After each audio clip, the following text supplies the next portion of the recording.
es la mesa de conclusiones y vamos a escuchar en primer lugar al presidente Rodríguez Zapatero y después al rector José Narro. Por favor. Muchísimas gracias y buenos días. Ayer les agradecía su presencia, hoy se lo agradezco doblemente porque las jornadas son intensas, su interés merece ser destacado y desde luego mi deseo de que pueda ser útil este proceso de acumulación de palabras y de excitación de ideas en las que nos hemos visto enfrascados desde ayer. Quiero hacer un breve capítulo de agradecimientos y de reconocimientos. Agradecimiento a este centro, a esta universidad, a esta extensión de la UNAM, aquí en León y Guadalajara, perdón, en León y en Guanajuato. Y estaba pensando en decirles que yo también soy de León, ¿no? Pero de León de España. Y que además ayer pude comprobar cómo tenemos alguna historia compartida, sobre todo porque mi tierra es una tierra también fundamentalmente de minería, no de la plata, sino del carbón, pero también de un trabajo duro como el que ha habido en este estado. Ese agradecimiento es ante todo un agradecimiento muy sentido, Javier, porque ayer pude comprobar algo realmente estimulante. Pude comprobar cómo en muy poco tiempo se ha puesto en pie un campus que es algo más que una universidad, que es también una gran institución social, de compromiso social. Créeme que fue para mí muy estimulante y muy emocionante visitar la clínica de fisioterapia y de odontología, conocer cómo había un trabajo de una dimensión social impagable, para dar expectativa, esperanza, para rehacer muchas vidas, para hacer que mucha gente sienta que de verdad tiene una comunidad, que la palabra solidaridad, que es sin duda alguna la que ha escrito las más bellas páginas de la historia de la humanidad, sigue siendo el motor de tanta gente, desde luego de esta institución. Quiero felicitaros porque incluso ya después de una larga experiencia política siguen siendo los elementos o estas vivencias las que más te motivan. Igual que lo que vi en la ciudad de León, ese gran fórum cultural, ese teatro, ese museo, donde a ráfagas conocí la historia de este Estado, historia intensa, salpicada de grandes momentos. Era un museo en el que, claro, se hablaba mucho de los españoles. Incluso leímos una cita que no me atrevo a reproducir, que está allí, en fin, en un sitio muy destacado de lo que precisamente no debe ser el poder,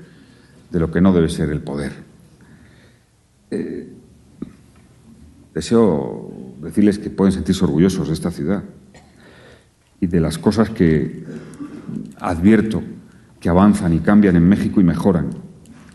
Sé que si habría que sacar alguna conclusión de este proceso de diálogo,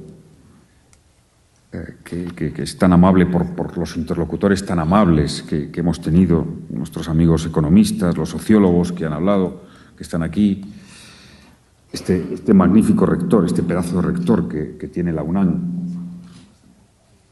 Siempre quise ver en un rector un gran humanista, ¿no?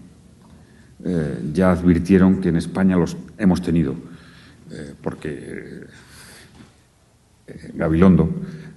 Ángel Gabilondo, fue rector y se nota que te ha dejado una huella de humanismo.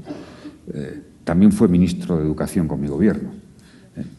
Lo quiero subrayar para que vean que yo tenía un buen criterio a la hora de elegir ministros, ¿no?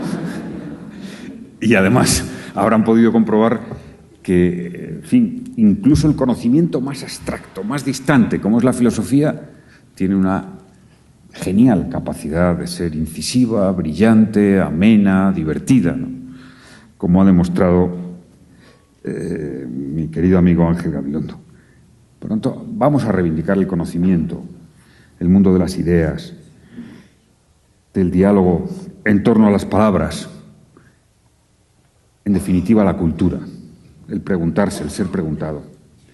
Y como esta mesa es más de política, y algo que hemos tenido es más sobre la política, debo de sellar aquí mi reivindicación de la política. Lo voy a hacer con una cita de uno de los mejores políticos de la historia de mi país, que fue Azaña, presidente de la República Española.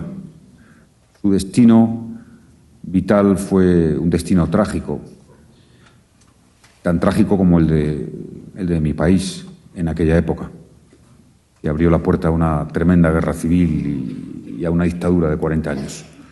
Pero Azaña decía que la política es el estadio más elevado de la cultura.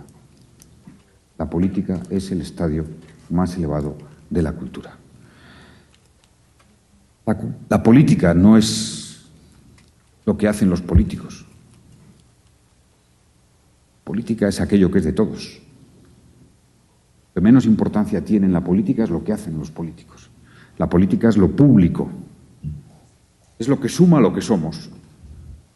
Es lo que une a lo que somos, a nuestras propias energías, inquietudes, iniciativas, posibilidades. Eso es la política. Y la política democrática. Porque la política, antes de ser democrática, era prepolítica, más bien. La política democrática.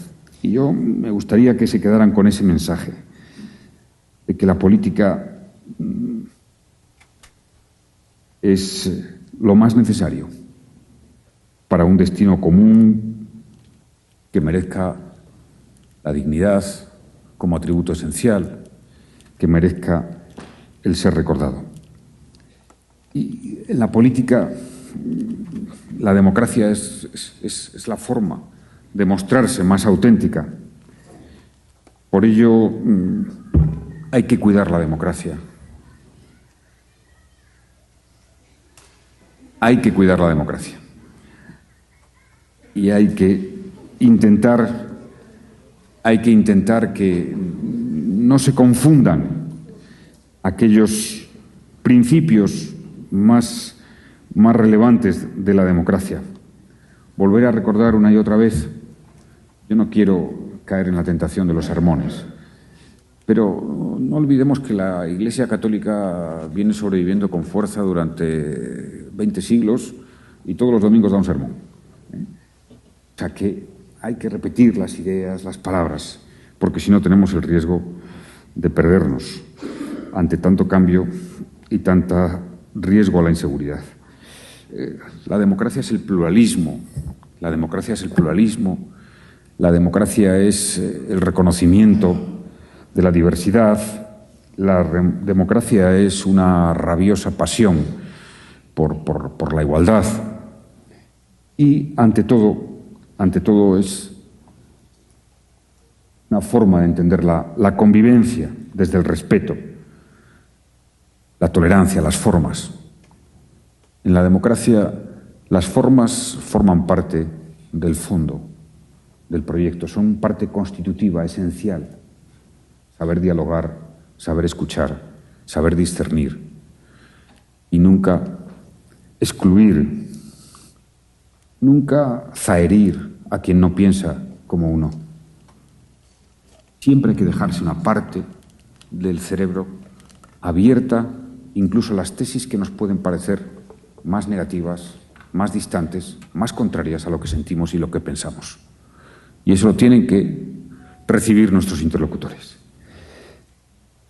Defender la política y lo público, con el buen ejemplo de este campus, de esta universidad, y decirles que la política es verdad que es un sueño permanente, pero que consigue sus metas.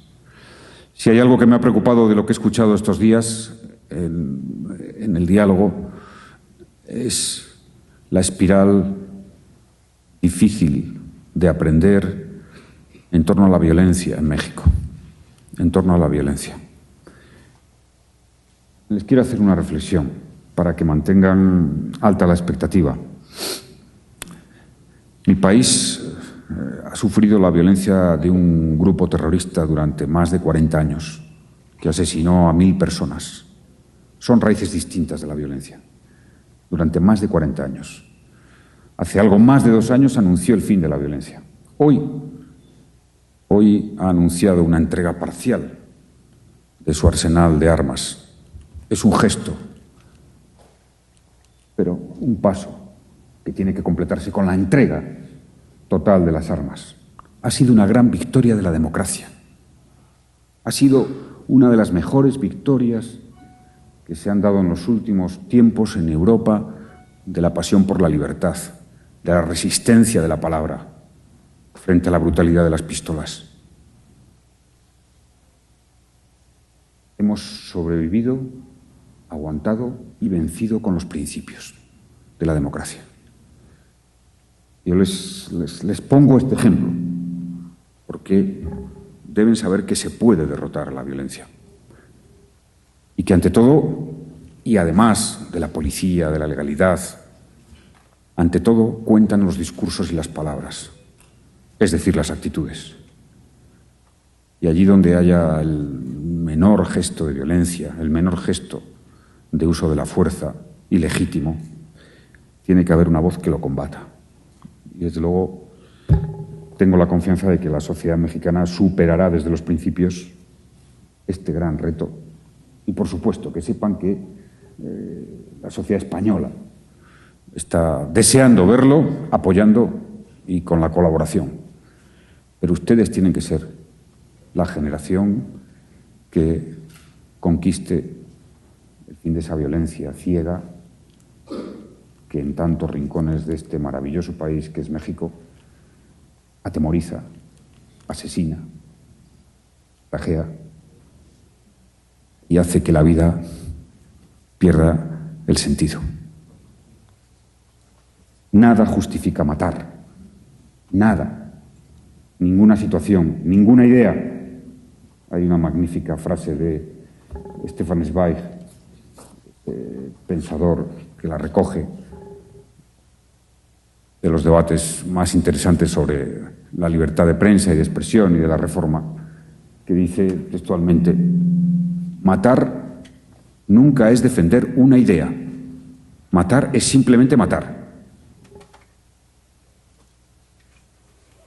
Y en esto hay que tener una voz fuerte y poderosa.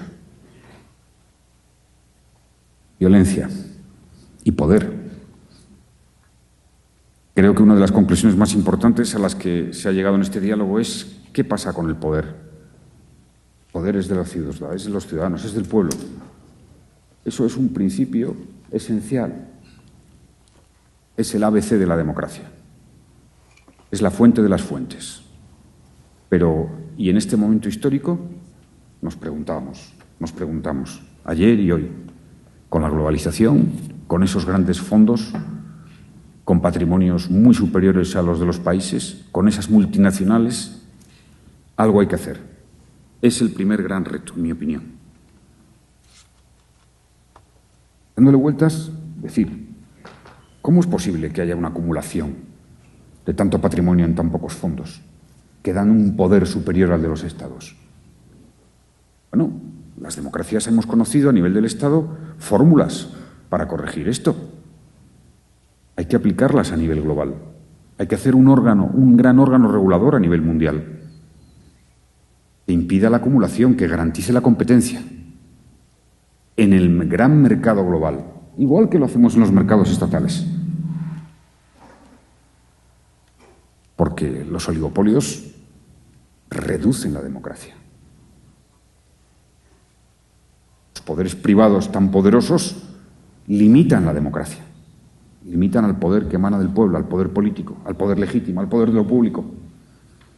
Por tanto, las grandes potencias, los gobiernos, tenemos que dar una pensada muy seria sobre una regulación global de los oligopolios, de los fondos y de las grandes multinacionales. 2, gobernanza. Casi todas las cosas son globales, pero la política es local, es estatal. Y, por tanto, tenemos que identificar una serie de principios esenciales, de grandes temas públicos globales que se regulen y que se empiecen a gobernar a través de una gran coordinación mundial. Desde luego, el sistema financiero, desde luego, el comercio, desde luego, la preservación del medio ambiente, desde luego, los movimientos migratorios, tema que no ha salido aquí, creo, y que es un tema capital del siglo XXI. En ello está en juego, en gran medida, también la verdad de la democracia, sus principios. El rechazo al otro, las barreras a la libertad de circulación de las personas, cuando hemos hecho toda la libertad de circulación de los capitales y de las mercancías, merece un debate muy serio. Pero las mercancías, los fondos, los valores, eso siempre cotizan en los mercados. Pero hay valores que cotizan de otra manera, cotizan en los principios de la dignidad de los seres humanos. Uno de ellos es lo que pasa con la inmigración. En este continente de eso también se sabe mucho. Sistema financiero, comercio, cambio climático, migración, desigualdades y lucha contra la pobreza. Esos grandes temas deben de empezar a conocer un proceso de constitución de una regulación de bienes públicos globales que comprometa a todos los gobiernos y que desde luego cambie la tendencia que hoy conocemos.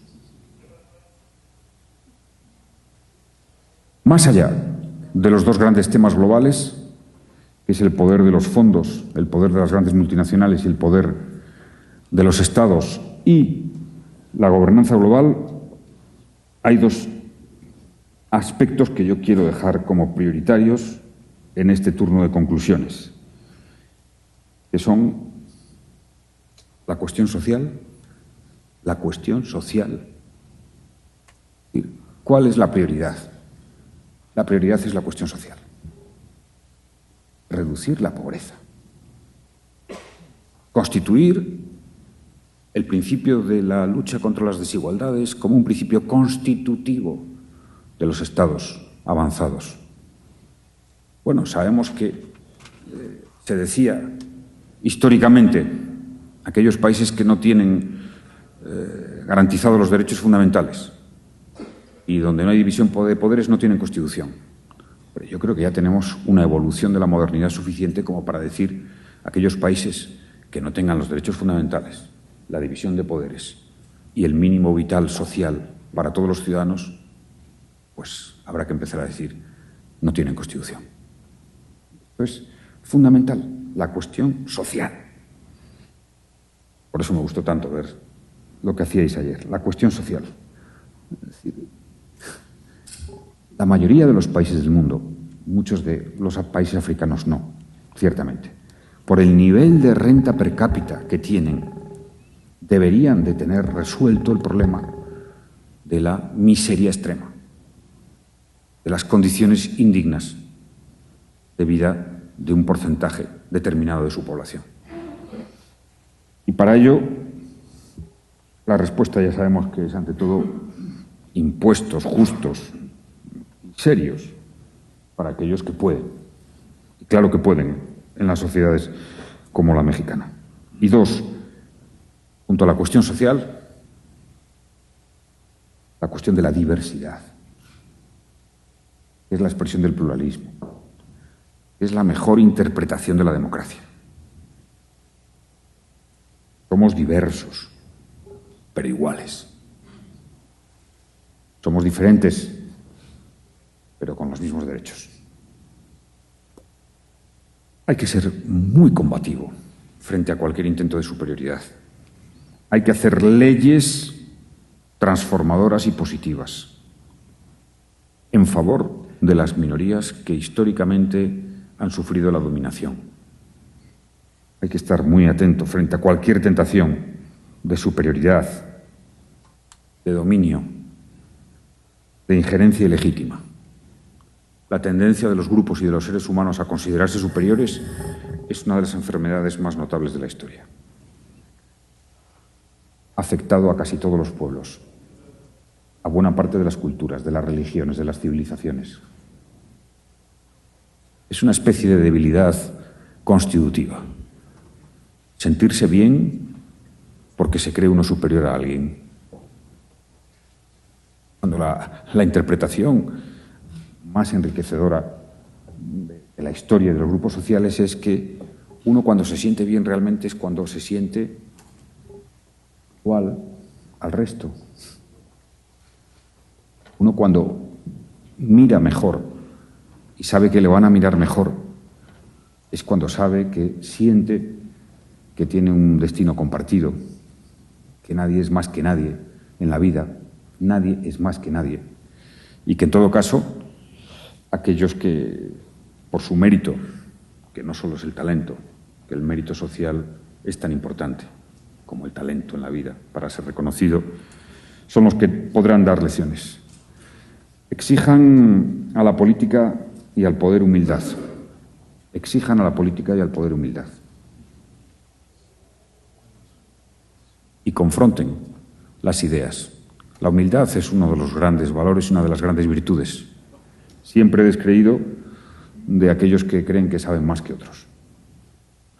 Siempre he descreído de aquellos que tienen la tentación de cuestionar, de humillar, de ironizar con las opiniones de los demás. Y siempre he descreído de aquellos que no están dispuestos a aprender, incluso de aquel que consideren menos capaz o más ignorante. Y al final la democracia es todo un abanico de grandes virtudes. Es el producto histórico más elevado, más ambicioso que la civilización ha conseguido. Y por ello tenemos que ser auténticos militantes de la democracia, auténticos militantes de lo público, auténticos militantes de las virtudes públicas, respeto, del pluralismo, del diálogo, de la libertad. Ese es el camino más seguro para que la gran cuestión, la cuestión social, se vaya superando.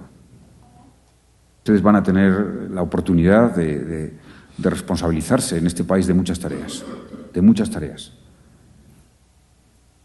Recuerden que el mejor patriotismo no es la historia,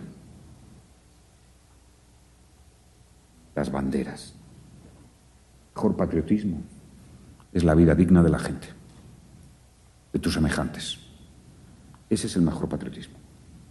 Eso se aprende en las universidades, en las buenas universidades, como en la UNAM, que también dirige nuestro rector, al que le quiero agradecer de corazón su hospitalidad, a ustedes su capacidad de atención y, desde luego, ya saben que cuentan con un buen amigo. Gracias.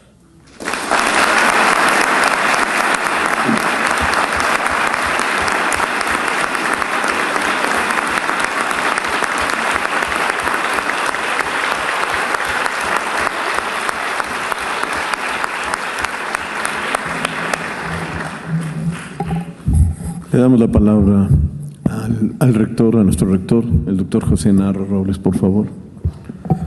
Muchas gracias y buenos días tengan todos ustedes. Por supuesto, para mí es un privilegio, como lo dije el día de ayer, volver a dirigirme a ustedes, hacer algunas consideraciones que mis compañeros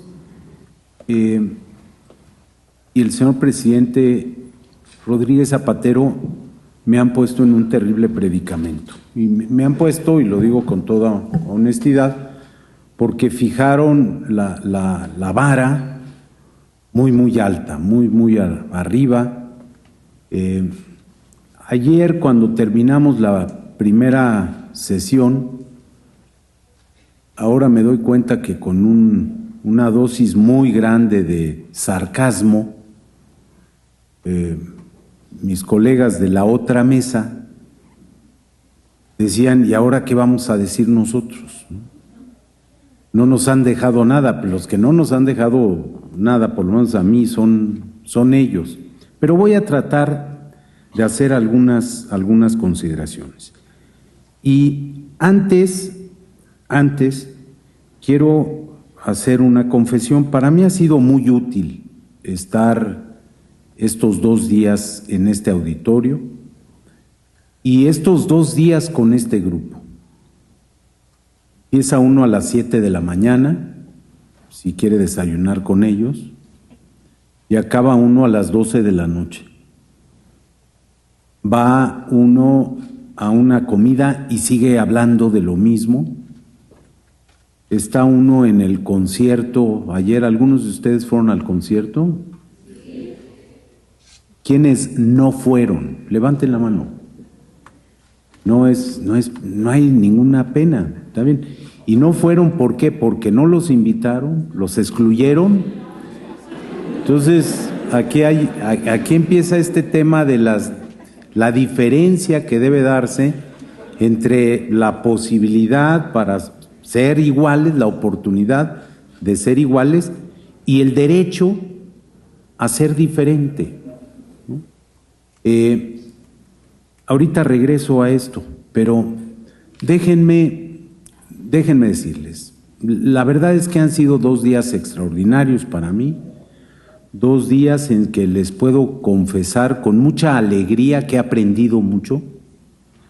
He aprendido mucho de mis colegas, de mis compañeros que han intervenido, que me han hecho pensar, que me han hecho reflexionar, que me han cambiado. Educarse es cambiar. Cuando uno está dispuesto a educarse, uno tiene que estar dispuesto a ser distinto, a cambiar, a transformarse.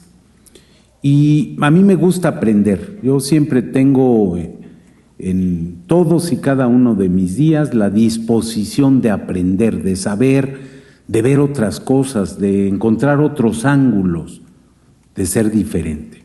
Y lo consigo, creo, todavía a estas alturas de la vida. Decía yo que el gran tema aquí es cómo conseguir que todos los mexicanos, idealmente que todos los seres humanos, tengan la oportunidad de escoger, de optar, de hacer y de generar en el mismo seno del individuo, de la familia y de la comunidad transformaciones, cambios, progreso, avance. Todos tienen derecho aquí de escoger cosas. Ustedes tienen derecho. ¿Aquí hay alguien a quien no le guste el fútbol? Miren, ahí hay, vean cuántos tienen el derecho de que no les guste el fútbol. ¿Por qué les tiene que gustar el fútbol? Aquí entre los que les gusta el fútbol, ¿hay alguien que le vaya a los Pumas? No todos, no. Ahí está la prueba. Levanten la mano los que le van a los Pumas. Muy bien, ahora levanten la mano los que le van a León. Ahí está, son mayoría probablemente.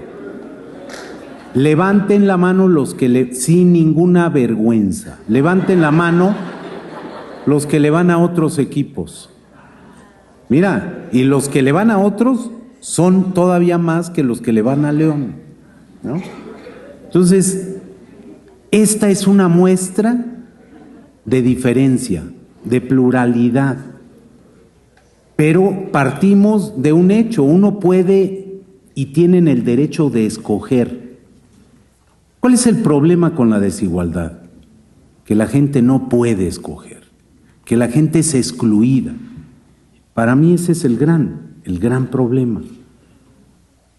Los millones de mexicanos que no pueden escoger, que no pueden optar por la educación, por la salud, por el ingreso, por el empleo, por la alimentación, por la vivienda. Ahí está el problema. Y la gran pregunta que uno se tiene que hacer es si tenemos la posibilidad de cambiar esa realidad y generarle a los mexicanos la posibilidad de optar y de conseguir mejores condiciones de vida. Y la respuesta que yo me doy es sí, sí se puede.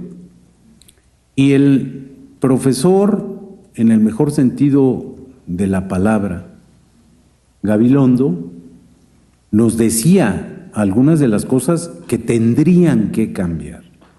Entonces hay que cambiar a las Naciones Unidas, y hay que cambiar al Banco Mundial, y hay que cambiar la gobernanza, y hay que cambiar, y hay que cambiar, y hay que cambiar. Y es verdad, yo estoy convencido de que habría que cambiar todas esas cosas.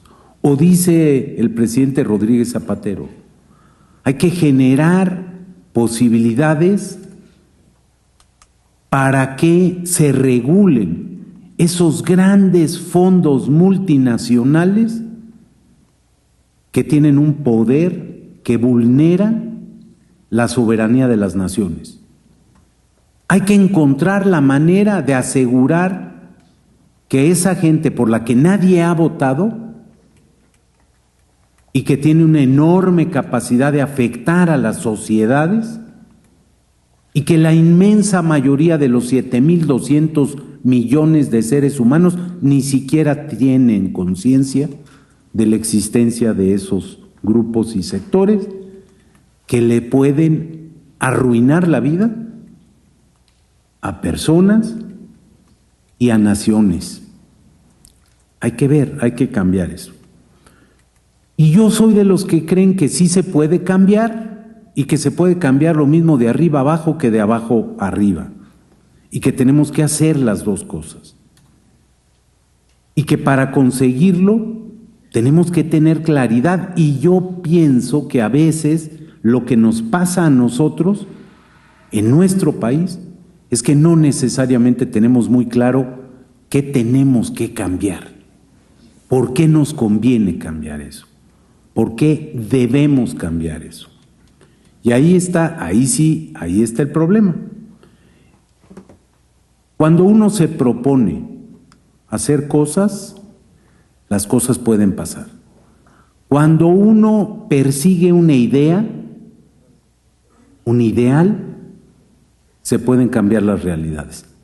Hace 5 años, esto no existía.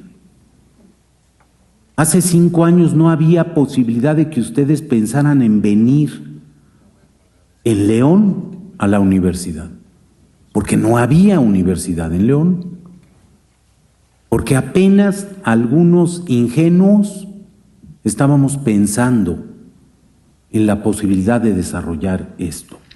Yo se los puedo decir, había colaboradores míos que me decían, no, eso es una locura. Y aquí estamos, y es de ustedes. En consecuencia, mi mensaje para ustedes, jóvenes, es que uno tiene que perseguir con claridad ideas e ideales. Yo soy de los que creen que uno tiene que plantear utopías, y que tiene que plantear utopías porque lo que hoy es realidad, lo que en 2014 es realidad, hace 10 o 20 o 50 años era una utopía. Y si queremos de verdad transformar las cosas, ustedes tienen que plantearse las nuevas utopías, sus propias utopías. Y yo esperaría que esas utopías ayudaran a transformar esto que hemos estado discutiendo estos 2 días, acabar con la violencia. Decía el presidente Rodríguez Zapatero, déjenme decirles, en las horas que hemos estado aquí, ha habido muertes por violencia. En este país, cada hora hay 2 defunciones, poco más de 2 muertes por violencia, homicidios concretamente. Y la violencia, jóvenes, les afecta a ustedes más que a ningún otro grupo. Casi 3/4 partes de las defunciones entre jóvenes de 15 a 29 años de edad se deben a homicidios, a accidentes en coche y a suicidios, la violencia. Si queremos cambiar eso, tenemos que proponérnoslo y tenemos que ventilarlo y decirlo y tenemos que diseñar políticas públicas que nos ayuden a cambiar esa realidad. Y, en mi opinión, la mejor manera para avanzar en la construcción de esas políticas es generando un piso de bienestar social, ahí sí, parejo. Educación, salud, alimentación y oportunidades de empleo.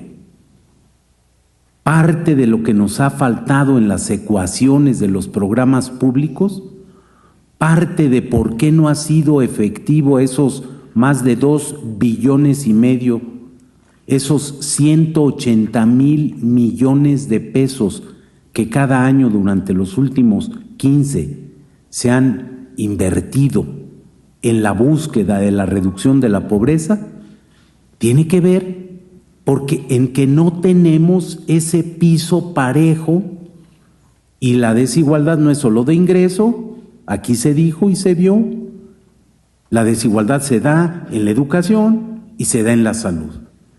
Entonces yo quiero terminar con esta intervención desordenada diciendo 2 cosas que aprendí y el presidente Rodríguez Zapatero me retó a mi memoria para decirles también una frase de un médico, porque la otra cosa que yo veía, aquí hemos estado, los dominantes han sido los economistas, que creen que el tema es de ellos, pero el filósofo, el sociólogo, el odontólogo, el abogado, el médico, venimos a decirles no.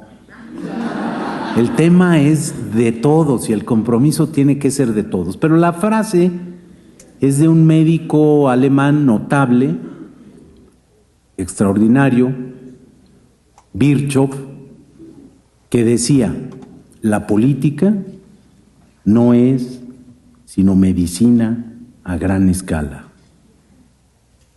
Y otra, para animarlos, leí un día un epígrafe en un libro que me ha servido para estimular la idea de que las cosas se pueden realizar, de que conviene tener grandes ideas. Y el epígrafe decía, simple y llanamente: no hay ejército capaz de detener a una idea cuando a ésta le ha llegado su tiempo. Y estoy convencido de que el tiempo del combate a la pobreza, de la reducción de la desigualdad, ha llegado y que les toca en mucho a ustedes hacerla realidad. Gracias por la oportunidad de venir a compartir con ustedes.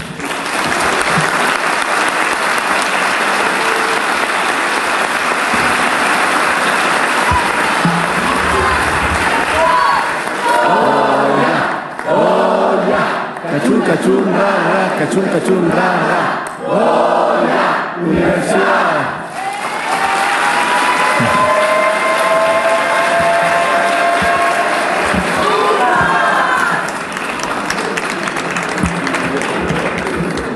Bueno, con estas palabras terminamos este evento. Yo solamente quisiera decir una cosa. Este agosto se cumplen 225 años de la Declaración de los Derechos del Hombre y del Ciudadano. Y a 225 años a las gentes se les sigue excluyendo por edad, por género, por sexo, por religión, por preferencias sexuales, por lengua, por color de la piel, por alguna discapacidad, por pensar de manera diferente y, por supuesto, por la pobreza, que quizá es una de las más radicales formas de exclusión. Aquí se ha dicho cómo a veces se normaliza estos problemas. Se piensa que es parte de nuestro entorno y de la forma en que vivimos. El rector terminó diciendo, hay ideas que debemos defender, hay ideas que no se van a detener cuando adquieren fuerza. Es muy importante, también se ha dicho, la importancia de la política y cómo la mejor expresión de la política es la democracia y cómo con la política es como se puede combatir precisamente la desigualdad y la exclusión social. Yo creo que hemos aprendido mucho en estos 2 días y creo que tenemos muchas cosas para reflexionar. Muchas gracias y le damos la palabra a su director para la conducción de este evento. Muchas gracias. Yo nada más muy brevemente empezaré agradeciendo enormemente al presidente José Luis Rodríguez Zapatero que haya aceptado la invitación de compartir con nosotros estos 2 días. El doctor José Narro Robles, por su visión y su defensa siempre hacia los jóvenes, hacia los derechos de todos ustedes y también hacia el derecho a la democracia y a la libertad. Y por supuesto que a nuestros amigos nuevos y compañeros de muchos mejores tiempos, al profesor Ángel Gabilondo, que nos ha enseñado no solamente filosofía, sino también el optimismo de vivir la vida de manera muy singular, muy amena. Y por supuesto, a nuestros amigos ya de siempre, Rolando Cordera y Mario Luis Fuentes, y a mis compañeros directores, Leonardo Lomelí y Fernando Castañeda, que hicieron un espacio para estar con nosotros y a través de estos 2 días, yo quiero decirles que aprendimos mucho, venimos a aprender y hay muchas palabras de las cuales tenemos que reflexionar. Optimismo, compromiso, solidaridad, ideas, ideales, democracia, política, tolerancia, cuestión social. Yo estoy convencido que proyectos como este y la visión a largo plazo que se tuvo en la universidad van a poder permitir a México ver el futuro y vivir el presente con mucho mejor optimismo. Yo les agradezco a ustedes que siempre se hayan comprometido con su escuela, que siempre haya encontrado en ustedes un lugar abierto para platicar, para discutir, para compartir. Esta es la universidad. La universidad es la pluralidad y también es el respeto a las diferencias. Yo les agradezco todo su apoyo y les reitero el compromiso que tendremos como universidad para seguir teniendo estos espacios públicos de debate o de confrontación de ideas en donde seguiremos aprendiendo una manera diferente de ver a México y de tratar de que México no siga partido en muchos Méxicos. Muchas gracias a todos ustedes y a las sedes que nos acompañaron también desde el extranjero y de otros espacios universitarios que nos hayan acompañado a lo largo de estos 2 días. Por mi raza hablará el Espíritu.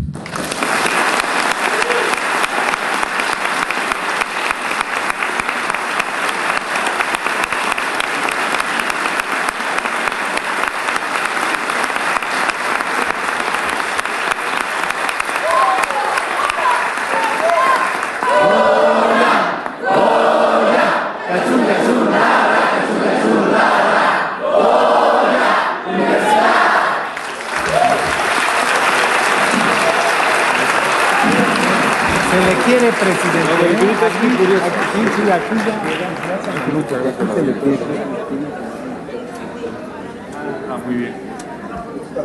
Sí,